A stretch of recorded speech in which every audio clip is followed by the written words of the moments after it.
नवरात्रि पर्व में मां 9 रूपों में भक्तों को निहाल करती है, तो मातृशक्ति युवतियां भी गरबे के माध्यम से शांत स्वभाव से लेकर चंडी व काल का रूप में गरबे नृत्य की रंगारंग प्रस्तुतियां देगी।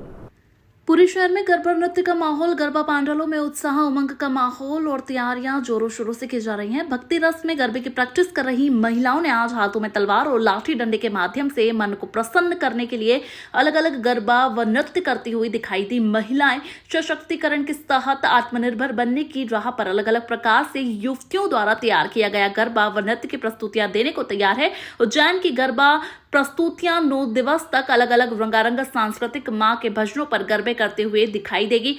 सशक्तिकरण युवतियां और महिलाएं सालों से परंपरा अनुसार सनातन धर्म में नवरात्रि का पर्व बड़े ही हर्षोल्लास के साथ 9 दिन तक मां की आराधना, साधना, श्रद्धा के साथ अलग अलग गरबों के माध्यम से मन को प्रसन्न करने के लिए युवतियां और मातृशक्तियों द्वारा किया जाता है। गरबा जिस प्रकार पूरे गुजरात में गरबा की धूम रहती है, उसी प्रकार महाकाल की नगरी में भी गरबे की धूम पूरे चरम पर दिखाई दे रही है। जगह जगह नवरात्रि पर्व को लेकर तैयारियां जोरों से की जा रही है। जगह जगह गरबा पंडाल में अलग अलग प्रकार से गरबा सीखकर 3 तारीख से जो भी भाव नवरात्रि प्रारंभ हो रही है, उसमें मां को प्रसन्न करने के लिए गरबा नृत्य करेंगे। जिस प्रकार नवरात्रि में 9 रूपों में मां साधना अनुरूप रूप में दिव्या दर्शना देती है, कभी सरस्वती तो कभी गौरी तो कभी चांदी के रूप में अवतार धारण कर भक्तों को निहाल करती हैं। उसी प्रकार 9 दिन में गरबों के माध्यम से शांत रूप में चांदी का रूप कैसे युवतियां गरबे के माध्यम से अपनी नृत्य के माध्यम से संदेश भी देती हुई दिखाई देगी। जी हाँ, इस बार हमने ये प्रयास करा है कि जैसे नवरात्रि में देवी के अलग अलग 9 स्वरूप होते हैं,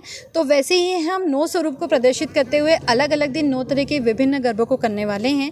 जैसे कि एक दिन हमने बंगाली पैटर्न पे रखे हैं गरबे, एक तरफ सोम में श्रृंगार लेते हुए तो हमने ताली और रुमाल के साथ गरबे रखे हैं। और जैसा कि देवी अपने सौम्य स्वरूप में रहती हैं, लेकिन अगर बालिकाओं को या महिलाओं को कोई परेशान करता है, क्योंकि वो देवी का ही स्वरूप होते हैं, तो वो अपने सौम्य स्वरूप से अपने शक्ति के प्रदर्शन में भी आती हैं। इसलिए हमने तलवार और लाठी का प्रदर्शन करते हुए भी गरबा रखा है। क्या नाम है आपका? पलक पटवर्धन। अनूठा यहाँ कालीदास अकादमी में गरबे होने वाले हैं और मैं चाहूँगा शहर की जनता से ज़्यादा इस अनूठे गरबा में अपना हिस्सा बने।